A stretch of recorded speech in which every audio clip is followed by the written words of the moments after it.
Olá pessoas, eu me chamo Daniel Ricardo e o vídeo de hoje serve para desmentir de uma vez por todas qualquer argumento anti-gay escorado na Bíblia Sagrada.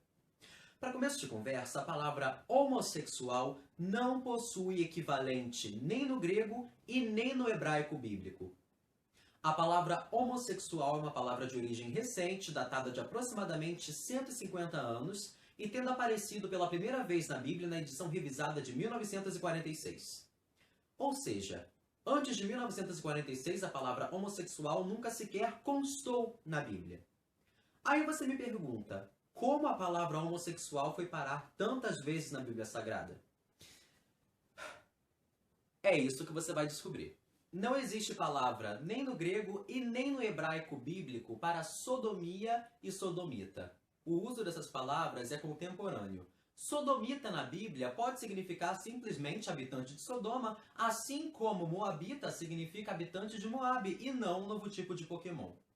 Qualquer passagem do Novo Testamento que faça uso das palavras sodomia e sodomita para qualquer outra coisa que não seja fazer referência aos habitantes daquela cidade são traduções mal feitas, tendenciosas e fraudulentas. Não acredita em mim? Vai no texto original em grego e hebraico e me acha uma palavra que ligue sodomia e sodomita à homossexualidade.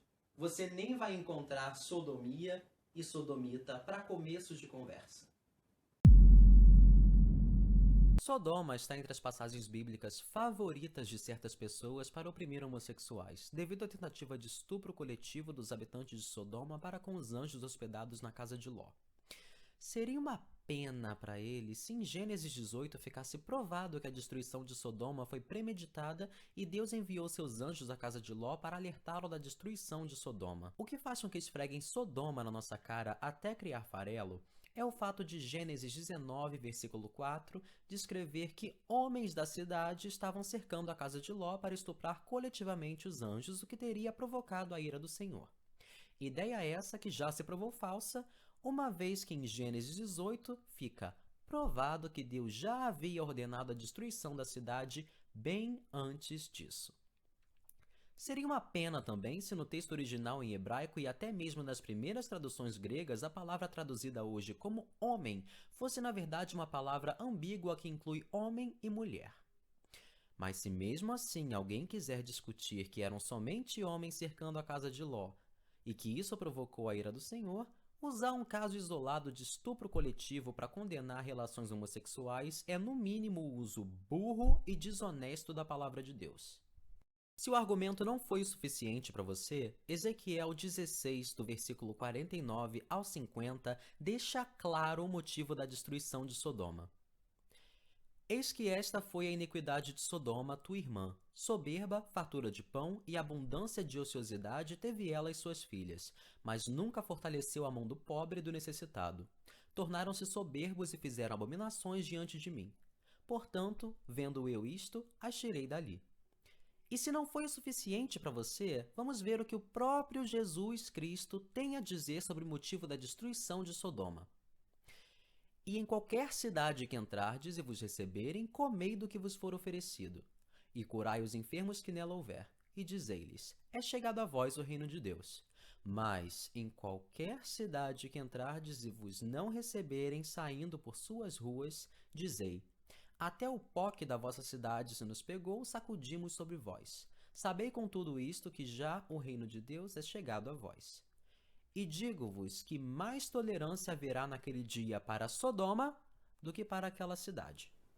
Agora que vocês já sabem que a desculpinha de Sodoma não faz sentido, vamos à próxima desculpinha. Arsenokoites. Palavra formada pela junção do prefixo grego para homem, arseno, e a palavra grega para cama, koites. Numa tradução literal, significaria camas de homem. É encontrada em Timóteo 1:10 e em 1 Coríntios 6:9. Fora dessas duas ocasiões, a palavra simplesmente não aparece mais em lugar nenhum da Bíblia. O significado da palavra arsenokoites ainda é debatido, pois a palavra é bastante obscura e a única forma de entender o que ela realmente quer dizer nessas ocasiões é analisando o contexto na qual se encontram. 1 Timóteo 1, do versículo 8 ao 10. Sabemos, porém, que a lei é boa, se alguém dela usa legitimamente. Sabendo isto, que a lei não é feita para o justo, mas para os injustos e obstinados, para os ímpios e pecadores, para os profanos e irreligiosos, para os parricidas, matricidas e homicidas, para os devassos, para os sodomitas, para os roubadores de homens, para os mentirosos, para os perjuros e para o que for contrário à sã doutrina. A palavra traduzida como sodomita em Timóteo não passa da palavra arsenokoites. O erro de tradução é provado porque, se você reparar bem, existem pares estruturais nas palavras. Elas são sinônimos. Observe a planilha.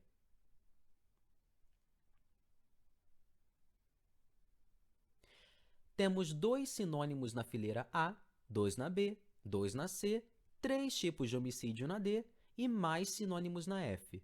Mas e a fileira E? Para entendermos melhor, temos que analisar como essas palavras se encontram em grego.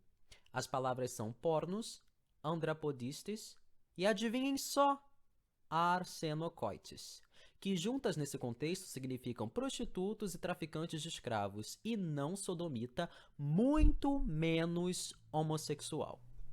Oh, a desculpinha acabou. Vamos para a próxima desculpinha. Romanos. Quer Romanos? Toma Romanos, meu amor. Romanos, capítulo 1, do versículo 24 ao 27, diz: Por isso Deus também os entregou às concupiscências de seus corações, à imundícia para desonrarem seus corpos entre si, pois mudaram a verdade de Deus em mentira, e honraram e serviram mais a criatura do que o Criador, que é bendito eternamente. Amém. Por isso Deus os abandonou às suas paixões infames, porque até as suas mulheres mudaram o uso natural, no contrário à natureza. E semelhantemente também os homens, deixando o uso natural da mulher, se inflamaram em sua sensualidade uns para com outros, homens com homens, cometendo torpeza e recebendo em si mesmo a recompensa que convinha ao seu erro. O versículo 24 fala sobre luxúria, o 25, mentira e idolatria, o 26, paixões infames, e o famigerado 27, que diz: E semelhantemente também os homens, deixando o uso natural da mulher, se inflamaram em sua sensualidade uns para com os outros, homens com homens, cometendo a torpeza e recebendo em si mesmos a recompensa que convinha ao seu erro. É bem fácil ignorar o real significado do versículo 27, porque a forma porca como interpretam nas igrejas é bastante popular. Mas se você reparar bem, se os homens desistiram das relações naturais com suas mulheres e foram se relacionar com outros homens, é porque antes disso eles se relacionavam regularmente com mulheres. O que seria um prato cheio para certas pessoas se a palavra grega traduzida como desistiram fosse aphentis, que significa desistir, divorciar, deixar para trás. Basicamente, esses homens eram heterossexuais atraídos naturalmente por mulheres e viraram as costas, desistiram, divorciaram-se, aphentis, de suas esposas. E as mulheres estavam fazendo o mesmo com seus maridos para irem se relacionar com outras mulheres. Paulo não está se referindo a homens que se sentem atraídos por homens desde a juventude, como é o caso da maioria dos homossexuais hoje, e sim condenando homens que deixaram suas mulheres para trás para se relacionarem com outros homens. Mas por que os homens fariam isso, você me pergunta? Contexto é tudo. Nessa passagem existe um determinado número de homens e mulheres com uma situação de luxúria, falsidade, idolatria. E assim, um pouquinho de resistência em não matar a aula de história esclareceria muito bem essa situação como uma orgia. Prática bastante comum na era greco-romana onde a história se passa, diga-se de passagem. Mas por que Paulo falaria de orgias?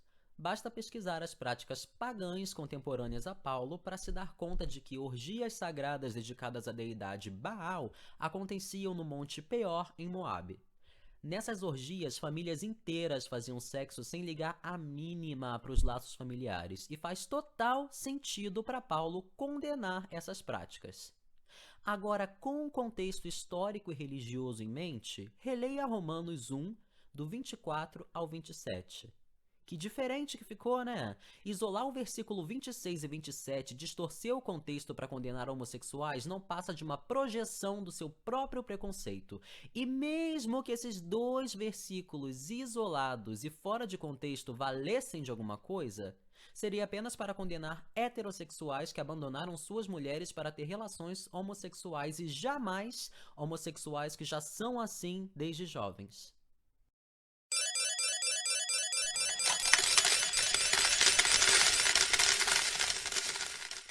1 Coríntios 6,10 diz: Não erreis, nem os devassos, nem os idólatras, nem os adúlteros, nem os efeminados, nem os sodomitas, nem os ladrões, nem os avarentos, nem os bêbados, nem os maldizentes, nem os roubadores herdarão o reino de Deus. Nesse caso, duas palavras diferentes foram traduzidas da forma errada. Essas palavras são malakoi e arsenokoitai. O termo malakoi trata-se de um adjetivo que literalmente significa macio e aparece em Mateus 11, versículo 8, para se referir às vestes de João Batista. A Bíblia de Jerusalém traduz a palavra malakoi como katamita, companheiro jovem, pré-pubescente, quase sempre menor de idade, em uma relação de pederastia entre dois homens no mundo antigo, especialmente na antiga Roma. Geralmente refere-se a prostitutos homossexuais jovens e passivos, com arsenokoitai significando aqui homem que dorme com prostitutos e malakoi como prostituto jovem. Nesse contexto, Paulo não só condena o prostituto, como também o homem que se deita com o prostituto. Agora, qual é a desculpa e o fundamento da igreja para achar que isso se aplica aos demais homossexuais? Uma salva de palmas para quem respondeu escorar preconceitos na palavra de Deus.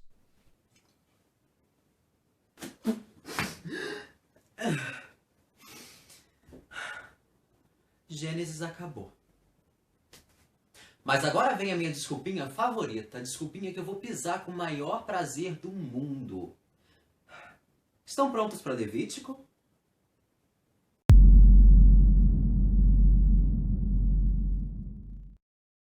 Usar Levítico, livro do Velho Testamento, para apontar qualquer coisa é tão ridículo que nem vale a pena perder seu tempo com pessoas que cometem esse show de hipocrisia. Levítico possui várias proibições que vão de não comer carne de porco, passando por não usar vestimenta tecida com fios diferentes, até chegar em não fazer a barba. Mas a leitura seletiva de alguns babacas só enxerga a parte em que diz: com homem não te deitarás como se fosse mulher. Abominação é. Eu fiz o meu dever de casa e digo que hoje é um péssimo dia para quem usa isso para atacar homossexuais, uma vez que a palavra hebraica bdelgumá, traduzida como abominação em Levítico 18:22, esteja relacionada a ídolos e coisas pertinentes à idolatria, um dos motivos por trás da criação das leis do Levítico. O que dá a entender que essa proibição está ligada a uma questão de pureza dos hebreus, para que não sejam como os idólatras babilônicos e cananeus que promoviam orgias e prostituição nos templos de Baal. Mas daí, sou só eu supondo, pode ser só minha imaginação. Mas vamos analisar isso aqui mais uma vez. Com homem não te deitarás como se fosse mulher. Abominação é. Por que enfatizar como se fosse mulher ao invés de escrever logo com homem não te deitarás é abominação? É porque o status social da mulher naquele tempo era literalmente tapete de macho. E essa desigualdade de gênero é amplamente defendida na Bíblia, cuja estrutura está sempre centrada em um homem dominante e uma mulher submissa. Não é nenhuma surpresa que naquele tempo as relações sexuais eram controladas pelo homem e a mulher deveria fazer o que o homem quisesse, da forma que ele quisesse. Um homem se submeter a ser tratado dessa forma, abre aspas, como se fosse mulher, fecha aspas, o colocaria num status social menor, uma vez que o homem seria sexualmente dominado e controlado, o reduzindo a uma mera propriedade e assim manchando a imagem de Deus, que é o que os homens daquela cultura eram considerados. Com o contexto histórico e social em mente, essa passagem não quer dizer nada mais, nada menos que: você não pode usar um homem como propriedade sexual. Você não pode subjugar um homem sexualmente como faz com as mulheres. Um texto machista e misógino, mas não homofóbico. Gênesis é um livro que, apesar de jamais mencionar homossexualidade, ainda toma o tempo de muita gente que sente prazer em pôr palavras na boca de Deus.